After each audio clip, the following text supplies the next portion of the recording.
નમસ્કાર દર્શક મિત્રો, જનરપન ન્યૂઝમાં આપનું સ્વાગત છે।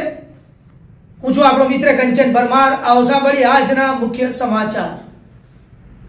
સાવલી હાલોલ રોડ ઉપર સેવા સદન સામે આવેલ અક્ષર રેસિડેન્સીમાં તસ્કરો ત્રાટક્યાની ઘટના સામે આવી છે।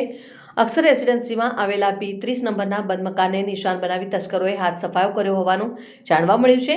પ્રાપ્ત માહિતી મુજબ આ મકાનમાં રહેતું શિક્ષક દંપતી છેલ્લા કેટલાક દિવસોથી બહારગામ રહેવાથી તસ્કરોએ બંધ મકાનનો ફાયદો ઉઠાવ્યો હતો અને તસ્કરોએ મકાનનું તાળું તોડી અંદર પ્રવેશ કર્યો અને ઘર ભીતરથી રોકડ દાગીના સહિતનો કિંમતી સામાન ચોરી લીધો હોવાનું પ્રાથમિક તારણ સામે આવ્યું છે અને ચોરી કર્યા બાદ તસ્કરો ઘટના સ્થળેથી ફરાર થઈ ગયા હતા।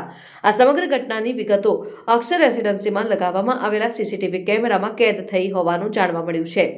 સીસીટીવી ફૂટેજના આધારે તસ્કરોની ઓળખ માટે પોલીસ દ્વારા તપાસ હાથ ધરવામાં આવી છે અને ઘટનાની જાણ થતાં જ સાવલી પોલીસ તાત્કાલિક ઘટના સ્થળે દોડી આવી હતી અને મકાનની તપાસ કરીને આસપાસના વિસ્તારમાં પૂછપરછ શરૂ કરી હતી। પોલીસે ચોરી અંગે ફરિયાદ નોંધવાની કાર્યવાહી શરૂ કરી છે અને તસ્કરોને ઝડપવા માટે વિવિધ દિશામાં તપાસ હાથ ધરવામાં આવી છે। આ ઘટના બાદ સ્થાનિક રહેવાસીઓમાં ભયની લાગણી ફેલાઈ છે।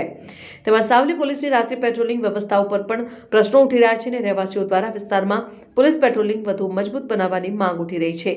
પોલીસ દ્વારા સીસીટીવી ફૂટેજના આધારે તસ્કરોને ઝડપવાની દિશામાં તપાસ ચાલુ હોવાનું જણાવાયું છે।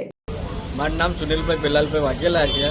મારું ઘર અક્ષર રેસિડેન્સી સોસાયટીમાં આવેલું છે અને ત્યાં મારા ઘરે ચોરી થઈ છે, એટલે હું અત્યારે પોલીસ સ્ટેશનમાં ફરિયાદ લખાવવા હું આવ્યો છું। ચોરીમાં શું થયું? ચોરીમાં એવું છે કે મારી બેબીના ચાંદીના કંઈક દાગીના હતા તો થોડીક રોકડ રકમ હતી, લગભગ 5-6 હજાર જેવી।